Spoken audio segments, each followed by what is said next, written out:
Magandang umaga po mga Karilto Kabayan. Ito po muli ang yung Karilto Kabayan dito sa Middle East, si Chris Villanueva po.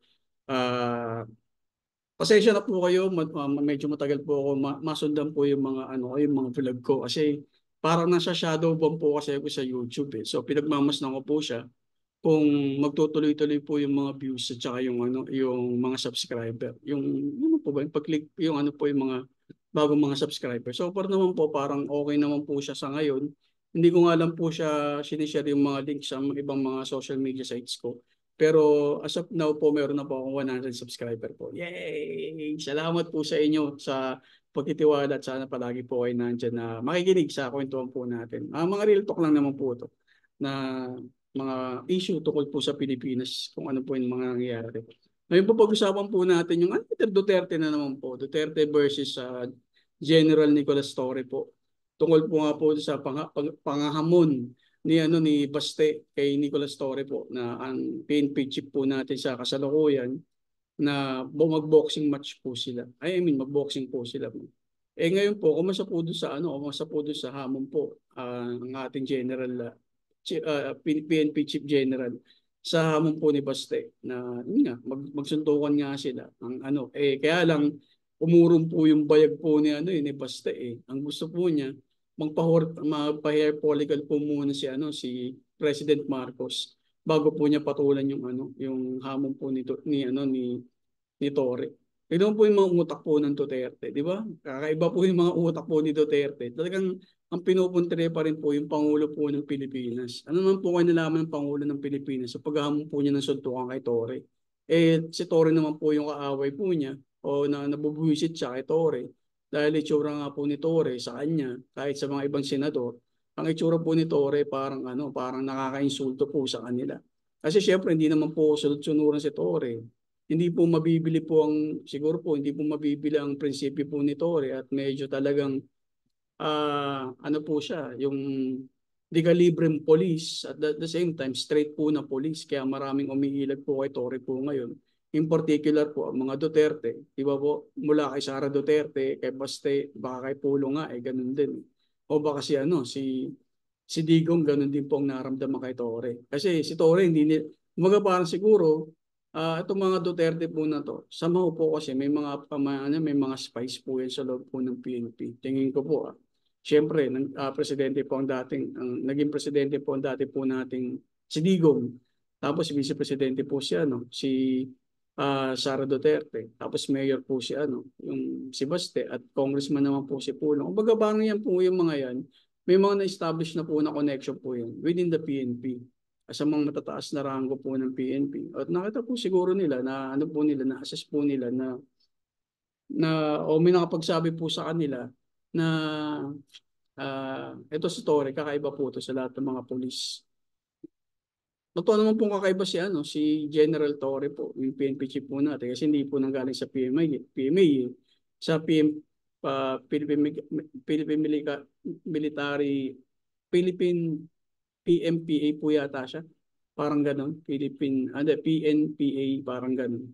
Philippine National Police Academy po yata si Nicolas Torres. Siya po yung first na naging general po sa ganung eskwelahan. The usual po kasi PME, yung Philippine Military Academy po, di ba po?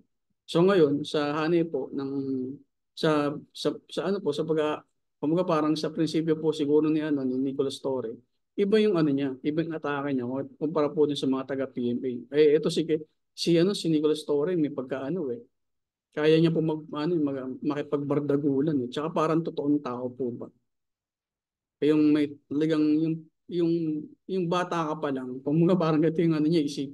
Kung bata ka pa lang, pinangarap mo na maging polis para masumpo po yung mga kriminal po ba kung makatulong po sa mamamayan. Yun po yung prinsipyo mo na hindi po mabibili po talaga ng pera o hindi ka pa matatapalan o masusuhulan po pa. Parang ganun po yung karakteristik po ni Nicolas Torres. Sa nakikita ko po. Kaya nga po nang naano po siya na siya po yung naging PNP chief po natin. Medyo natuwa po ako kasi hindi po siya sa ranggo po ng mga PNP. Maiba naman po, di ba? So, talagang hindi po nagkamali po ang ating Pangulo na siya po ang piliin po na gawin pong chief PNP po natin sa kasalukuyan. So itong mga tao po na to, in particular po itong mga Duterte po na to, ano po to, hindi po ubra po sa ano sa Caracas po ni ano ni ng ating PNP chief. Kasi ano po to, at the same time prangka. Kung nakita niyo prangka po siya magsalita, matalino po siya magsalita, may prinsipyo po siya magsalita. Unlike po dito sa mga Duterte na walang prinsipyo magsalita.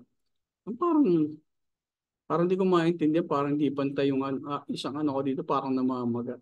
Anyways, siguro sa exercise ko ng pangako, parang lumalaki yung pangako na hindi naman. O nagsasaglang yung face ko. Anyways po, na ano po, pasensya na po kayo na ano po kasi na medyo nako-conscious po ako sa right side po ng pisngi ko. So, yun naman po, yung uh, aside from that, ito naman po si Sara Duterte po, talagang makikita mo po talaga na may sayad po talaga. Bakit may saltik po yung ating Vice Presidente na patuloy mong kinakampihan ng mga kinakampihan po ng mga DDS sa nakulto, di ba po ba? Bakit ganyan magsalita yung Vice Presidente po natin? Alam naman natin na hindi sila magkasundo ng ni President Bongbong Marcos. Kaya lang kadagalaw ng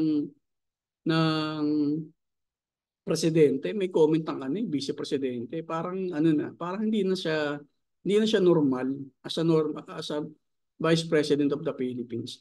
Samantalang ang ating presidente wala namang sinasabi against sa kanya, di ba? Sinasagot lang naman din yung mga kung may nasasabi ang spokesperson ng ating presidente. Sinasagot lang naman kung ano yung mga sinasabi niya against the president. Hindi mo maintindihan po talaga si Sara Duterte.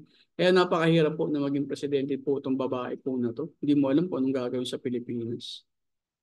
Tapos may sinabi siya po, pagdating po doon sa siyempre bumabaha na po sa Pilipinas dahil nga po sa amount ng tubig ng ulan, di ba? Tapos sinabihan niya yung SILG na be professional. Hello? Be professional ikaw nga. Saan nakakita ng vice presidente na gusto mong ipapatay ang presidente ng Pilipinas? Asawa nito at ang Speaker of the House ng Congress. Di ba? Mga parang huwag ka magsasalita ng ganyan. Kung wala kang pinagdaanan na mga pinagsasalitaan mo against the government. Be professional. Ikaw nga hindi ka professional. Saan ba mo nakakita ng vice presidente na halos isang buwan nasa abroad? Di ba? Doon yung mga uto-uto naman ng mga DDS, okay lang na nasa abroad ang kanilang basic.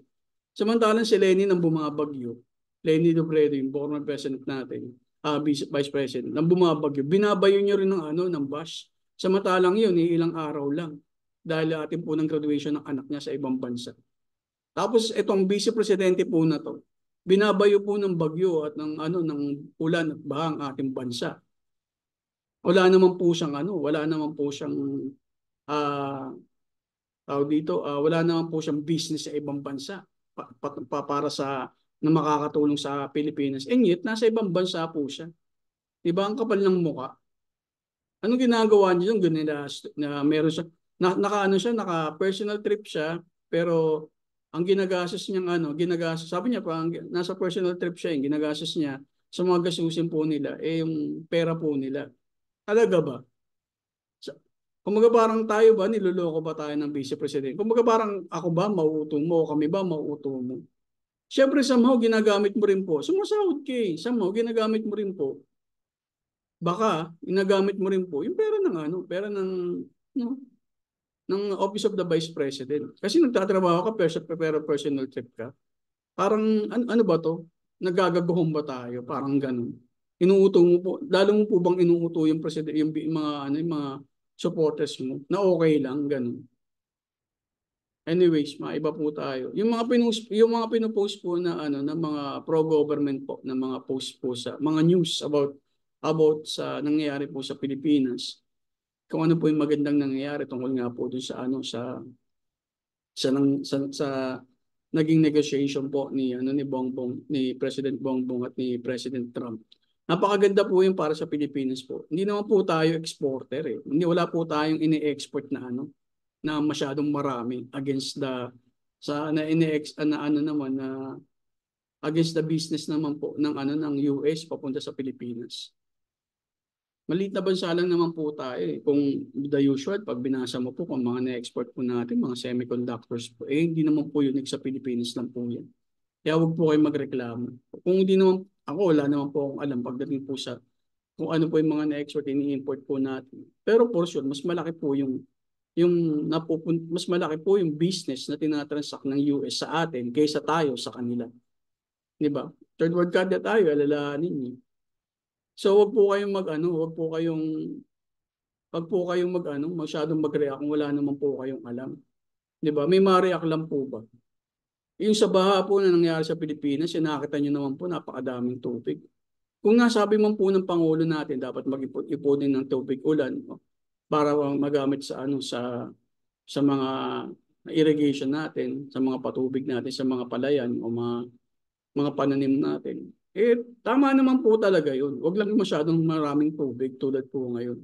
At yung pagbabaha po na nangyayari sa Pilipinas dahil po sa dami ng tubig, eh hindi po unique po sa atin yan. Kahit sa Vietnam, ganyan po, may flash flood po.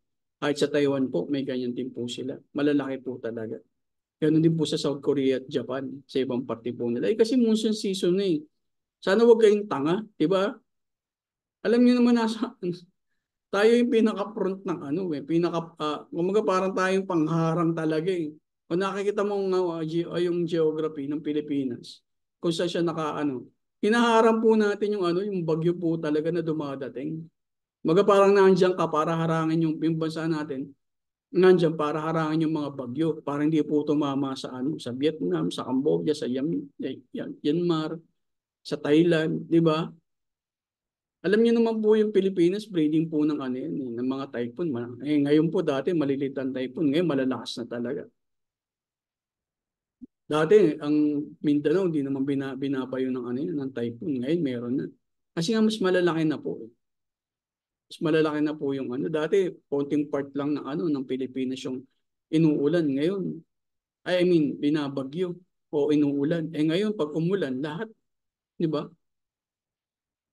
There's something na nangyayari sa mga natin, sa season po natin. Hindi na po siya normal. So, huwag yung sinisisi yung Pangulo ng Pilipinas sa kasalukuyan. Eh, 3 taon pa lang naman po nakauupo po yan. Eh, yung 6 na taon na walang nagawa. Eh. Tsaka, ang hilig nyo kasi magtatapon ng basura sa hindi tamang tapunan ng basura. Ito naman itong mga MMDA na to. Dapat man lang pinalilinis na po yung mga clog na ng mga imbornal o yung mga kanal. Eh kung saan ng tag-ulan, doon kayo naglilinis. Eh di sana bago pa sana nagtag-ulan, nalinis na yan, di ba? Ang dami po kasing barado ng mga imbornal tsaka ng mga kanal. Plus yung mga yung mga taong mahilig magtapon ng basura. Kung saan-saan. O anong nangyayari sa bansa po natin ngayon? O, di ba? Ang dugyot-dugyot. Buti na lang, may mga bagong mga mayor na may mapagmalasakit po sa kapaligiran. Tulad po ng paglilinis po niya sa Tondo, sa Quezon City, lalo na po niya sa Pasig. Sana magtuloy-tuloy lang po. So ang dami, napansin ko na po kasi mga balita eh.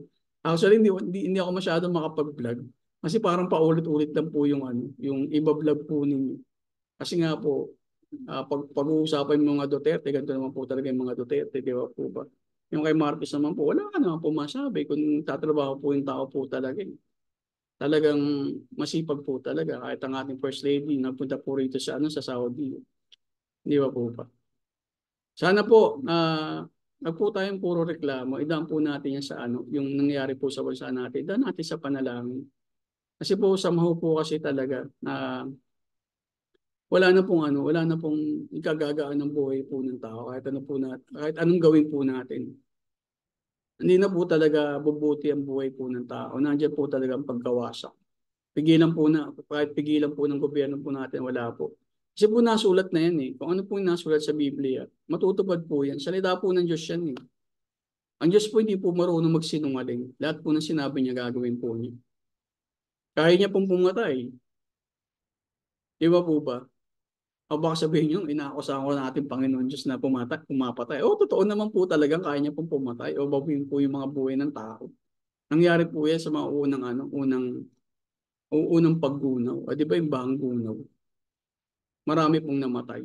Ang nasave lang po ang ano yung as per Bible, ang nasave lang po yung pamilya po ni Noe o ni Noah, 'di ba? O yung ano yung panahon po ni Lot, 'di ba? Yung Sodom and Gomorrah giniba po ano po niya talagang ah totally na wipe out po ang Sodom and Gomorrah. Ang natira lang po pamilya po ni Lot.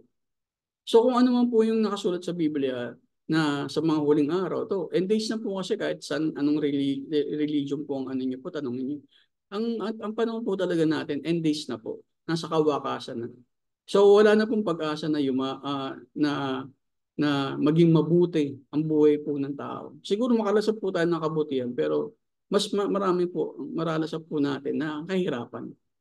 Kung hindi mo po kahirapan, pagkakasakit, di ba? Kung hindi man po pagkakasakit, kalamidad. O tignan niyo po, pag nagkakaroon po ng malalaking pagbaha o malaking paglindol, hindi po pinag-uusapan kung mayaman ka o mahirap ka, may pinag-aralan ka o wala kang pinag-aralan. Lahat po, damay-damay.